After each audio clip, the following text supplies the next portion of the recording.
कुत्र्यांच्या हल्ल्यामध्ये 3 वर्षीय मुलीचा मृत्यू झालेला आहे। जालना शहरातील हृदयद्रावक घटना समोर आलेली आहे। घराबाहेर पडताच भटक्या कुत्र्यांनी या चिमुकलीवर हल्ला केला। जालन्यात भटक्या कुत्र्यांची दहशत सध्या पाहायला मिळते। जालन्यात भटक्या कुत्र्यांनी एका 3 वर्षीय चिमुकलीचा जीव घेतल्याची धक्कादायक घटना उघडकीस आली आहे। या चिमुकलीच्या चेहऱ्यावर कुत्र्यानं चावा घेतल्याचं प्रथम दर्शनी समोर आलं आहे।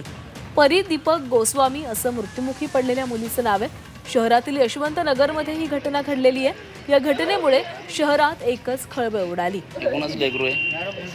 सकाळी 9 वाजेच्या सुमारास परीचा मृतदेह रक्ताच्या थारोळ्यामध्ये पडलेला स्थानिक नागरिकांच्या निदर्शनास आला। स्थानिकांनी तत्काळ या घटनेची माहिती तालुका जालना पोलिसांना दिली।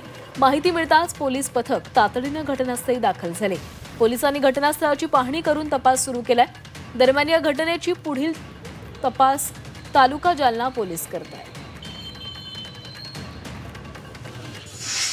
घटनास्थळाची पाहणी केली असता ते भटक्या जनावरांनी कुत्र्यांनी जे शरीरावरती चावा घेतल्याची प्रथमदर्शनी दिसून येत आहे। सदर घटनास्थळ पंचनामा आणि मृतदेहाचा इन्क्वेस्ट पंचनामा आम्ही करीत आहोत आणि पुढील तपास चालू आहे। त्याचा जो आहे पूर्ण तपास झाल्यानंतरच निश्चित आपण कोणत्या कारणामुळे मृत्यू झाला हे आपण सांगू शकतो।